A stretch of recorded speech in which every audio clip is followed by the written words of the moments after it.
OA palagi. Kay Sigmund Freud nagsimula ang OA palagi o ang psychosexual stages of development.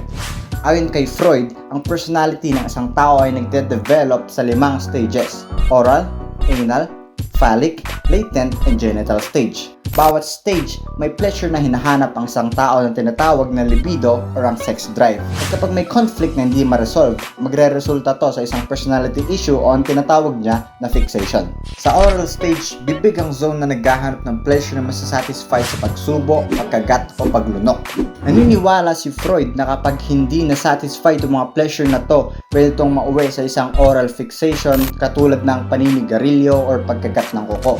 Sa anal stage, ang anus or your ass is the zone na naghahanap daw ng pleasure na masasatisfy ng toilet training. Pag bumalpak, either magiging anal retentive o masyadong malinis or organized, or anal expulsive o masyadong magulo o makalat. Sa phallic stage, genital so ari daw ang zone na naghahanap ng pleasure and nagiging curious daw tayo sa katawan natin.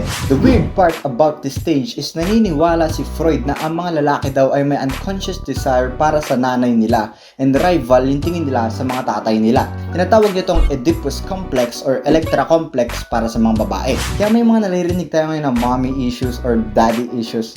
Pero yung mga term na yan is informal. Sa latency stage, walang zone na naghahanap ng pleasure pero nahahanap ang pleasure sa pakikipag-socialize o pagbuo ng friendships. Walang fixation dito. Lastly, sa genital stage, genitals ulit ang zone. Pero this time, mature sexual intimacy and balance sa love and work na daw ang hanap, and magiging successful to pag na-resolve lahat ng earlier conflict. Yan ang theory ni Freud sa development. And marami siyang critics dito na hindi sumasang-ayon sa theory niya. Kahit ako, hindi ako Freudian eh. Pero tignan natin next time kung ano yung theory niya sa personality.